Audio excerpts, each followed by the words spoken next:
Welcome to the Breadwinner Energy Podcast. I'm your host, T. Daniels, wife, mama of two girls, multi-business owner, iced coffee connoisseur, and your official bad bitch mentor. Get ready to transform your boring business into a money-making machine by learning how to just be better at being you. No more playing by the rules. It's time to hone in on your gifts, turn up your energy, and make some serious cash. So grab your coffee, your headphones, or just cover your child's ears and let's dive in. Welcome back to another episode of the Breadwinner Energy Podcast. Today, I have a guest with me, and I am so incredibly excited for this topic. I don't think we've ever talked about this topic on the podcast, but it could not be more timely based on my own life and so many women I have chatted with recently. So welcome in Dr. Priyanka Venugopal. You got it. I'm so happy to be here. This is a topic I literally light up at the conversation of just, this is going to be such a great conversation. So I'm so excited to be here. Thank you for having me. Absolutely. Yeah, I think this is going to be so good because so many women that follow me are mothers, or soon to be, or expecting, and also busy business owners. So I think the two go well with pretty much everyone that listens. Absolutely. This is a great topic. And this is really, even if you're not a mom, if you identify as a professional woman in any industry, I work with clients in every single industry, you're going to notice that this is going to be a helpful episode for anyone that identifies as a professional woman, especially if you're a mom. Absolutely. So tell us all about you. You're a board certified ObGyn physician, and you've now transferred into the coaching space. But tell us everything. Tell me your story, your journey. How did you get here? Just share away. Yeah. So this is great segue. So if you had met me back in 2018, you would have met an overweight ObGyn physician, which in itself might, it's one of those things where as a physician, you know the science of weight loss, you know what to do. A lot of you listening to this, you might even in your mind think like, I know what to do, but I'm just not doing it. Yeah. And here I was, an ObGyn, literally an expert on women's health. And I was not able to solve this problem. For years, like on and off the roller coaster, gaining and losing the same 10, 20 pounds. And I remember this was now early 2019. My son was 3.5 years old at the time. My daughter was 6 months old. I was driving to the office, pumping while driving. Anyone knows what that feels like? Oh. Pumping while driving. And I'm like getting late. I know patients are being roomed. And I remember I kind of hit this personal height of frustration where I felt like, I feel like I've done so much. I'm trying so hard. I'm not eating that badly. How is it possible that this feels like such a struggle? I'm a smart person. I'm a fairly disciplined person. I just don't understand. I just hit this wall. And I remember it was almost like the universe was speaking to me at the time because I stumbled onto a podcast similar to this one that just created a huge shift for me, which was losing the weight that I had wanted to lose was more than just the nutrition. It was more than just the food that I was planning to eat or the food that I put into my mouth. There were other pieces of the strategy that I had just not accounted for. And that was when I went on a journey. I, got into the coaching space and I lost a little over 60 pounds without gimmicks and fads, because let me tell you, I have done, you name it, I have done it. They all work, but they just don't last. So a lot of the work I did, I lost 60 pounds over 18 months. And I changed my relationship with myself in the process with food. I changed my relationship with my kid, who was such a struggle for me. I changed my marriage. I mean, so much shifted because of this work. And it was fascinating to see the trickle effect with how I interacted with food because I was feeling better kind of on the inside out. So yeah. I lost a little over 60 pounds and I started to, for a while, just talk to my patients about wellness, because I would say the top 3 complaints as an OBGYN would be weight loss. Like I'm not able to lose weight, fatigue and low libido. These are the top 3 complaints for women over 35 in my office. And surprisingly, checking your hormones is not the answer. I know that everyone wants their hormones checked, but really, if we look at wellness, mind, body, soul, we will find where the gaps are for so many women. And that was the work I started to do. I started my business then in 2020 because I just wanted to have a space to coach my clients in a way that I couldn't do in the office. By the office, we're limited by 20-minute exams and 30-minute visits. And I wanted to have really a much deeper conversation with women, which is where my mission is. And that was when I started my work. And now that's what I do. I do it full time. I left clinical practice in 2022. And now I am the host of Burn, Stress, Lose Weight, which is my podcast. It's my Instagram. And now it's what I help high achieving women do in their life. And it's just been the most rewarding, gratifying experience because when you change your brain in one area, the trickle effect that it has with your children is next level. My husband said to me a few years ago, he's like, whatever that coaching thing is that you've done, he kind of waves his hands around like that coaching thing. Cause it's, for him, it's very vague. Yeah. He's like, it's changed the trajectory of our family and our children's lives, which for him to say that, That's huge. it was huge. Yeah. So that's my story. I love it. That is real breadwinner energy right there. Like that is Yeah. it. That's what it embodies. It's not, I think people think, oh, it's like literal, the technical term, right? Like being a breadwinner. It's like literally changing your life, your family from the inside out. So I love that. And thank you for sharing. I wrote like a whole page of notes already because I'm like, oh my God, this is so good. I need to know every single thing about you and what you teach and what you do. Okay, so I've shared on my own journey about going with a naturopathic doctor for the last year, checking my hormones, working on my gut, going through like trauma therapy, all the things, right? And it's like, oh, well, maybe it's PCOS. Oh, maybe it's diabetes. Oh, well, maybe it's this, maybe it's that. We tried all the things and the supplements and the diets and the exercises. The weight will not budge. And I'm like, I just want an answer. So my question to you is, from the clients you've seen, whether it's in practice, in coaching, are you seeing a pattern that's the same or is everyone actually unique? Because I think a lot of women think I'm very unique, right? Because it was like, oh, it's the cortisol. Oh, it's the testosterone. Oh, it's the hormones. Oh, it's the gut. I'm like, if someone could just give me one answer, what is it? Right? So are you Yeah. seeing this pattern between women like, oh, like this is, we have a Yeah. diagnosis, right? Or Yeah. we have a Yeah. protocol, Yeah. or it's like literally everyone is genuinely unique. Yeah. There's a pattern. Okay. So for everyone, I want you to just breathe a sigh of relief. Yeah. Yes, you are all special unicorns. Okay. Let me just also say, everyone is a special unicorn. There are going to be some nuances and unique flavors for every individual human based on your lifestyle, based on your gut, based on where you are at in your hormone life, like in your lifespan. Are you in perimenopause? Are you in menopause? Yes, there is some truth to that. However, most people are getting into the weeds before they have done the broader work of finding their patterns. So there are absolutely, and let me tell you, when we do this, I can go off on this topic. This can be the whole episode. We Sweet. will I love waste it. so much time chasing hormone levels, chasing testosterone levels, chasing estrogen levels without finding the pattern that has created our problem. And not only will we do that, the trouble with this is also it is being peddled it is on social media. I'm seeing so much on TikTok, on Instagram around hormone health, which, Yeah. yes, again, there is some value to that, but we are chasing that rabbit down the rabbit hole without identifying and diagnosing the actual issue, which is most often 95% of the time going to be a pattern of habits that apply to certain key areas. So the way that I talk about finding these patterns is it is going to be a nutrition. It is absolutely going to be nutrition. Number one, foremost nutrition. How consistent are you with your nutrition? Do you have a nutrition strategy that is based in science or is it a hack? Yeah. Like the number of people that will tell me that they're doing a juice detox or they're doing, a no carb, low carb, just to lose the weight and they go back to their usual way of eating. We're creating lifestyles that cannot sustain the litmus test of our life. So the number one question that I kind of help my clients tease apart is, do you have a nutrition strategy based in science to make you a fat burner? And there's a lot of detail we can get into on that. The second one, this is again for working moms, especially professional women. We have not learned how to build in guilt-free rest into our life. It is something we wing.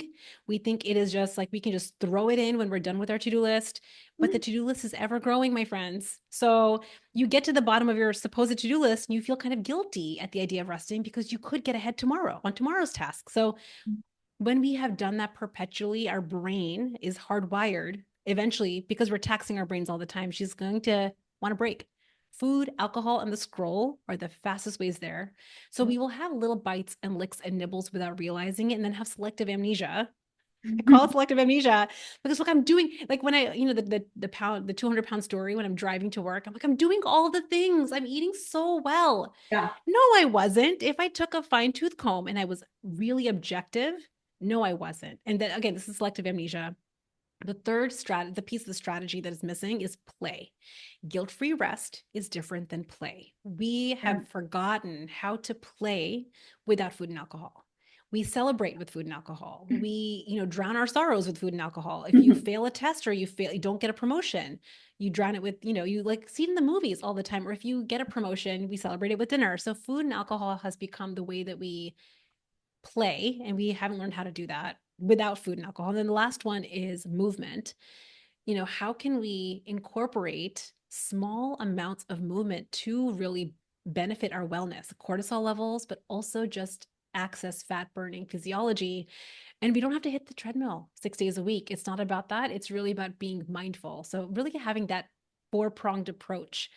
If we took a fine-tooth comb over everyone's strategy with nutrition, guilt-free rest, play, and movement, we will absolutely find gaps. Yeah. That we can solve for, and you don't need to start chasing hormones to solve the weight loss problem.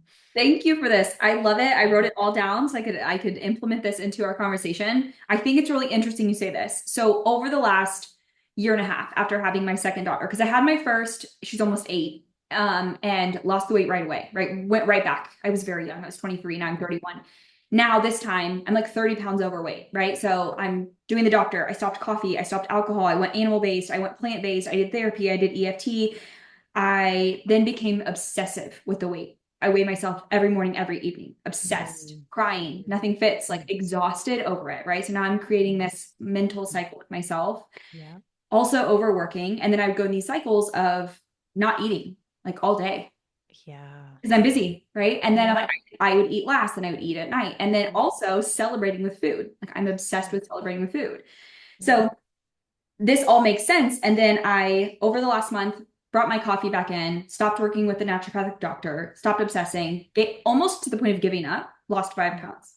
Like, Yes. Yes. what is What we're happening? talking about is like, this is what you're touching on is like wellness. Yeah. If your wellness, if we think about weight loss as this grind we have to get through, you might be able to lose some weight that way. I know I have. Like you can just muscle through. For my wedding, I remember I got married 16 years ago. I did 100-calorie oatmeal packets and I ate lettuce, like salad for lunch and dinner. I lost the weight. But the day after the wedding, I was like, there's no way I'm eating 100-calorie oatmeal packets for the rest of my life. I gained it all back. So you can grit and grind for short periods of time, but it's not going to solve this problem. What you're talking about is like, let me think about wellness. Let me take the stress out of it. If you stopped making it, I'm telling you, it could be the greatest joy if we kind of come into it with the lens you're talking about, which is so good. Yeah, I agree. Because when I did animal-based, because everyone's like, oh, this is the way to lose weight, right? Like TikTok's like obsessed. This is the way it's going to work. I did it for a week. I lost in that time period 5 pounds in a week. Gained it back right after I stopped. I stopped because I was having terrible indigestion. I felt like absolute crap. And I was like, yeah, this doesn't feel good to me at all. And I'm now becoming more obsessed about what I'm eating. And it's like consuming my day. Absolutely. Gained the weight back, gave up on all the diets. And I was like, I'm done. Don't care. Yeah. I'll just be fat. And then lost the 5 pounds right back. And I was like, I can't figure out this method. Like there's something here, right? I was diagnosed with adrenal fatigue, which I have worked on. Is this real? Is this a real thing or no? So here's what I have to say. Adrenal fatigue, if you go to a board certified physician that graduated from medical school, they may or may not say that it is a real thing. I will say, in terms of anecdotally, what I have found, like I was sharing with you, the most common complaints that I would have in my office would be fatigue, weight gain, and low libido. Yep. It is because we have been taxing our brain and our body for decades. So cortisol and your adrenal glands, that's where cortisol is secreted from, just for anyone that is unfamiliar. Think about like, through high school, college, for me, it was like medical school, then residency or your higher education, getting the next job promotion. We are secreting cortisol literally all the time. Yeah. And when we have not built in, which I'm guessing most of us have not, built in proper guilt-free rest and play to mindfully handle our wellness, there is a point that comes anecdotally that your brain and body are like, we're kind of done. So Yeah. that's why you might hit 40 and all of a sudden weight loss feels harder or you feel more fatigued. It's Yeah. not just that your hormones are changing, which they are. Yeah. It is also that your body has gotten sick of constant cortisol.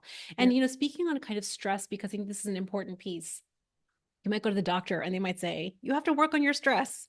Just be less stressed. I mean, when does that ever help? It doesn't really help anyone, but it Yeah. is important to know that cortisol, I think about cortisol as a superhero in small bursts. It is very helpful. Stress is really amazing, actually, to do small amounts of things.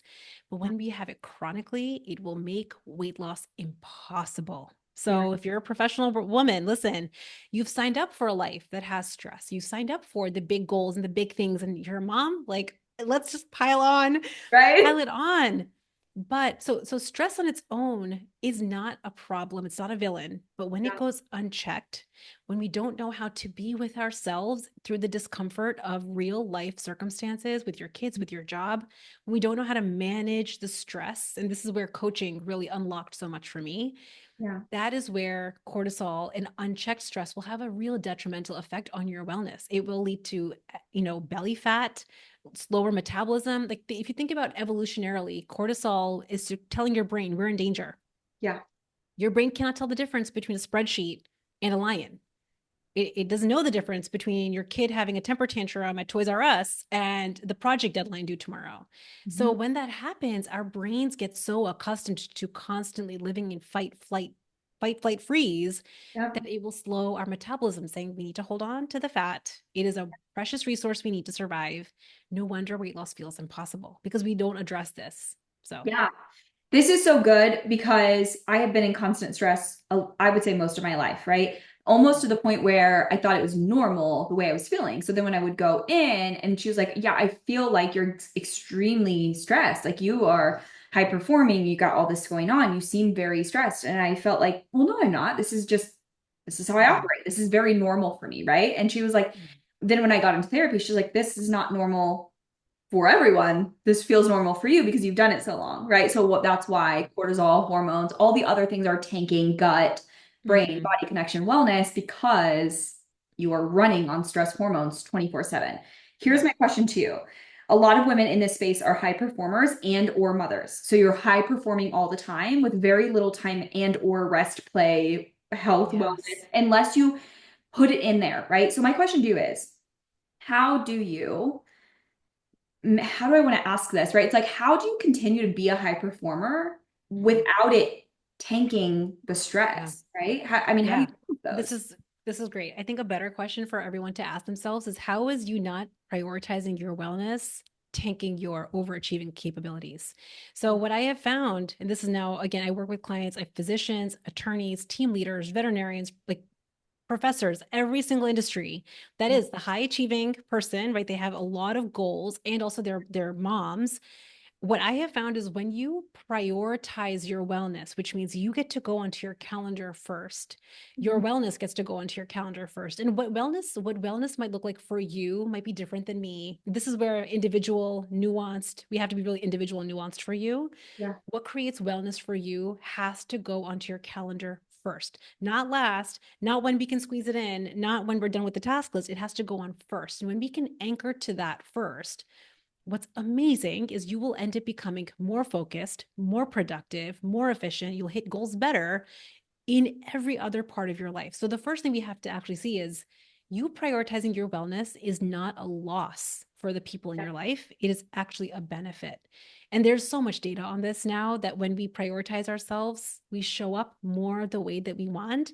And not only that, it's you start to create more of the lived experience you want. When I woke up at, 2018, I remember thinking, I have worked so hard my whole life. And I'm like, is this it?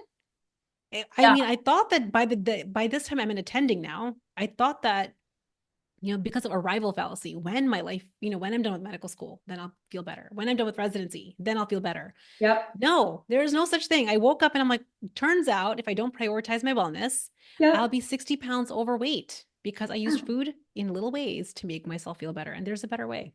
Yeah, I love that you said this because I teach something in business called the life first approach. And it's the same thing, but it's about business, right? It's you create the life you want to live, and then you put your business in after that and fill it in first, right? Last. So I think it's the same process. It's just how you take care of you first. So I love that. But I was the same. I was like, once I hit 6 figures, like that was the magic metric for me. And then when I hit it, I was like, yeah, I'm still doing all the things I said would go away, or the same things are still happening. So I love that you said it in that way, because I think that will resonate a lot with our listeners. The next thing I want to ask you is, because I know we talked about like there's nuances, right? To everyone is a little unique, but it's also a little bit the same. So the two I have are antibiotic use and how that affects your overall wellness. Can it be reversed? Which then also goes into perimenopause. And the reason I'm putting them together, which I know they're different, is because they, to me in my brain, and maybe this is wrong, it's almost this thing. It's like once you've done the over antibiotic use, you can't go back. Like you've ruined your body in a sense. Yeah. Perimenopause, once you're in it, you go to menopause, you can't go back. So that's the reason I'm lumping them together. So the question that I have is this true? If you're in one of these categories or both, do you just deal with symptoms and do your best? Or no, okay. my friends, no, this isn't, there's never such a thing as a lost cause. Okay. I think that we go through seasons of our life. I do think that antibiotic use and perimenopause are two different categories. I'll kind of address them separately. Okay. Our gut and our liver and our body is constantly renewing itself. We have a natural, like self-healing body. That is the way our bodies are designed to work. So if you had some trauma, if you scraped a knee, if you fell down, if you got an infection, you took antibiotics, you haven't ruined anything. Your body will heal. You take, whatever medications you had to take. If you had to take antibiotics, you finish your course, your body will heal. We have natural healing mechanisms in our body to help us do that. So never feel it's like very all or nothing to think I've ruined myself and I can never go back. Like, I think it's just the scariest and really overwhelming story to ever tell ourselves. Our bodies have self-healing capability. So that's what I would say about antibiotics. Love it. Perimenopause is a real thing. It is multiple years. So menopause by definition is 12 years, no period. If you are on any kind of hormonal birth control, you might not know for sure, but the average age of menopause is 52 in this country. 10 years before that, and sometimes even in your late 30s, you might start to notice symptoms of perimenopause. So perimenopause is the years leading up to menopause where you might notice irregular periods. You might notice, some different moods. You might notice some fatigue. You might notice some brain fog. Like different symptoms will come up for women. And a lot of this is decreasing estrogen levels. So after the age of 35, we are having decreased estrogen levels as our body goes into this new phase of life. Yeah. And the reason that impacts weight loss and hitting body goals is that directly leads to a decreased muscle mass. So women, again, over the age of 35, we're losing muscle mass, and muscle is a fat burning mechanism in our body. So because we haven't learned, that weight loss, we need to protect our muscle. So many women are in calorie deficits and just focusing on losing, eat less, move more. Yeah. We're not protecting muscle, and we're not utilizing the fact that we need to protect muscle to help our fat loss. This is, again, it ends up becoming really tricky and hard to lose weight when we're not taking that into account. Yeah. So it's true that perimenopause, once you get into perimenopause, you are in a season of life. When you get into menopause, you are in a different season of life. You are not going to go backwards, but there's two things I want to say to that. One is hormone replacement therapy can be hugely beneficial for the right person. You should speak with a board certified physician that's comfortable with this, that can educate you on data and research. Don't be scared with anecdotal stories. Actually follow real evidence. That's my number one, what I would PSA. And the second one is women are already very used to going through changes in their life. Like think about puberty. We got through it, right? Think about when you transition from being a teenager into real adult life. We go through seasons of our life. We're going to go through seasons for our whole life. Perimenopause and menopause doesn't have to be different if we give it the attention it deserves. Don't brush your symptoms under the rug. Don't think that it's just in your head. It's not. Yeah. It's not just in your head. It's real. And also you can take care of your wellness to support yourself through the experience. Yeah. I think this is really good. My question too is, can stress mimic perimenopause and or cause it? Yeah. So stress can absolutely, so if you think about hormones and how hormone health applies to fat loss and weight loss, insulin resistance, Yeah. lower estrogen levels, and cortisol all are different hormones that will absolutely impact weight loss. So it's not that it will mimic, perimenopause. It's that they will all contribute to fatigue. They will all contribute to having challenges with losing weight. It will all contribute to belly fat. It will contribute. So it's almost like they're like little, pathways that are leading to one similar problem, which is difficulty with feeling your best and also losing the weight that you want to lose.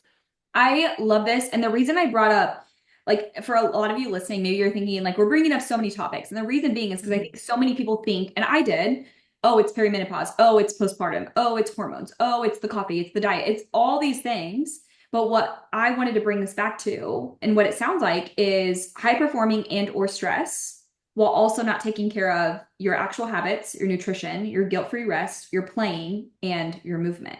And if you were to do those things, regardless if it's stress, hormones, postpartum, they're always going to come back to, are you doing these things? Is that what you're saying? Absolutely. Yes. It's almost like think about whether you have a high stress, you're having a high stress experience of your life in your job or with your children, or you're in perimenopause or menopause. These are just facts. So there are the facts of our life. Maybe you're living, a particularly stressful life. Your cortisol levels are particularly high. These are Yeah. the facts of our life. The area that I think is where we have all of our power is now what? What are you going to do with that being the facts? If you have had trauma, if you have had injury, if you have had medical comorbidities or medical problems, we can sit, and a lot of women will sit without realizing I was this. I was like, oh, this is just me. That's Yeah. just me. That's just how I am. I sat and I didn't realize how victimy I was because I'm, again, a very resourceful person, how victimy I was being in my life experience rather than here are the facts. I am a busy professional physician, unpredictable hours with two young kids. This is how many hours I have. Now what? Yeah. And when we focus on the now what, we start to access our most brilliant creative brain if Mhm. we believe that there is actually a solution to this. If we believe, a lot of times we're like, you know what, I probably am never going to, it's what you were saying, like the give up, like, you know what, forget it. There's probably no solution. Mhm. It makes a lot of sense we've done that because we haven't solved this in the past. But if we believed, wait a second, there is a solution. Mhm. I addressed nutrition, guilt-free rest, play, and movement. I will absolutely be taking care of my wellness. If I take care of my wellness, my body will feel comfortable releasing fat as a precious resource. I will feel better. My body will feel better.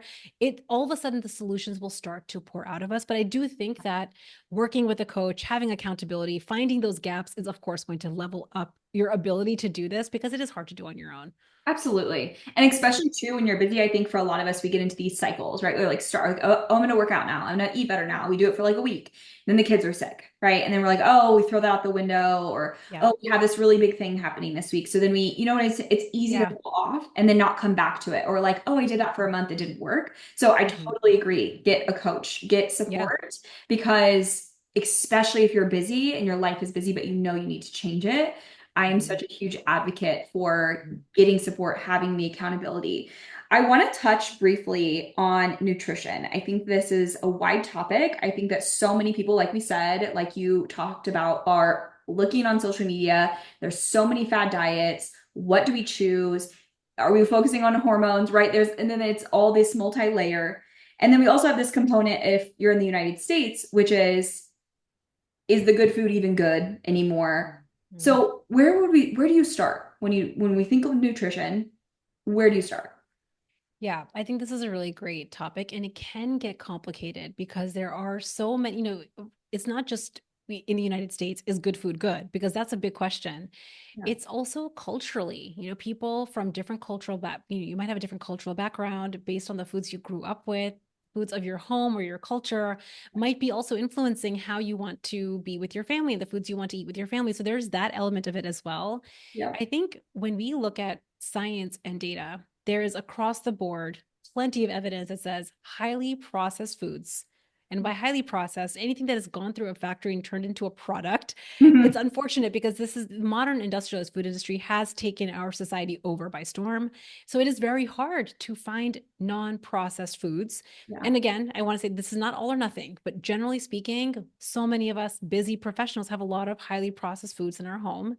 Yeah. And that is creating a lot of havoc for our body physiology. It is making fat burning really hard when we're eating highly processed foods. It spikes our insulin. We have a lot of insulin resistance, and insulin is a fat storage hormone. So, right off the bat, taking a break from highly processed foods is Mhm. going to give your body a break from insulin spikes, and it will help your insulin resistance. Yeah. Now, when I say take a break, that doesn't mean you can never, ever, ever have a cupcake or a cookie. It's can we be mindful of where and how we're eating some of these foods? How much are we eating in a day-to-day, in our day-to-day life? And how can we incorporate some of our favorite things? The holidays are coming up. How can we incorporate our favorite things without sabotaging our goals? The Yeah. second one is protein. So again, like I was sharing, 35 and up, women are losing muscle mass. One of the best things we can do is to make sure we're getting enough protein, not just because it will protect our muscle, but also it will help you feel satiated for longer. I can tell you clients across the board, when you start to improve your quality and quantity of protein, you have less urges, cravings at your next meal, less urges and cravings at night simply by eating more protein. Yeah. I'm vegetarian. So for me, I wasn't even focusing on that. I was just like, I just need to eat less Yep. calories, eat less, move more, eat less, move Yep. more. I wasn't even focusing on protein or like the macronutrients of what I was consuming, but just that change, I had more energy. I had more brain focus. I was able to follow through on my plan because I had less urges. And I had to design a way of eating that took a break from processed foods and had more protein that I actually liked. So, this is the third point. Yes. If you're eating canned green beans and you don't like canned green beans, it's not going to last. It's like my 100-calorie oatmeal packet story. I was eating in a way that I could do for my wedding, but it wasn't a way that I loved. So Yeah. that's the third element of a success strategy with nutrition. You have to love the way you're eating. You have to Yeah. actually enjoy the foods. It can't just be you're forcing yourself to eat cottage cheese because it has protein. You have to Yeah. actually like I hate cottage cheese. So I remember when I was trying to eat more protein, somebody said, "Oh, you should have cottage cheese," and I was like, "Ugh, ugh," Yeah. like no way. Now I need to give it another chance, but I share that story to say, like, so many women are forcing themselves to eat a certain way to lose weight, and that won't work. So we have to be creative, have more protein, take a break from highly processed foods. Seriously, like just that is going to make a huge difference. Yeah, I love that. And I love that you brought up like your cultural background, right? Because I think a lot about this. One side Italian and the other side's Native American. So it's like the pastas and the fried bread. Like every time we get together and potatoes, and I love eating like that. I could eat like that all day, right? But should you? No. Yeah. So Yeah. taking that into consideration, I do also want to touch on something that has worked, or I think that a lot of busy women could benefit from, is that we found someone local to us, chefs that come in and grocery shop and prep our food. If you're busy, high performing, I would assume you probably are making a decent salary, right? And to have someone come in and grocery shop for you and prep all your food for the week that is healthy and not processed, for us, like we pay them like $200 a week, right? Plus groceries. That is a no-brainer. I mean, you eat out a Yeah. couple times, you've already surpassed that. And then I don't have to think about it. For me, it's like if I have to Yes. think about it and then grocery shop it and prep it, like that's when it's easy to just grab and go versus if we're intentional. Like for businesses, we hire a team all the time to help solve problems. This is an easy way to solve a problem at home, which is going to help you feel better, be a better performer at work. So if you're Yeah. listening, there's also places too here where you can like go in and buy meal prepped foods, right? It can be expensive, but it's like, how do we solve this problem? Like you said, it's like, what do we do about it? So, I think also to that point, we're spending so much more time, energy, bandwidth, and money not solving this problem. yes. So, I think that I know especially women are very used to, you might be used to spending money on your kids or on education or your home or a vacation or concert tickets because it's not just you. And there might be some guilt at the idea of like, oh, this is just for me. Or, there's a lot of guilt, especially for women. We've been socialized in Yeah. that way. But if you think about how much time and energy you're spending thinking about this problem not solved, and then definitely how much money you're spending in not solving this problem long term, Yep. it is a no-brainer to make I call this the 80-20 rule, right? Making 20% decisions to support your success over the week. This is just one of those strategies where Yeah. hire a chef, get meal planning support where you can love your food and also treat your body so well.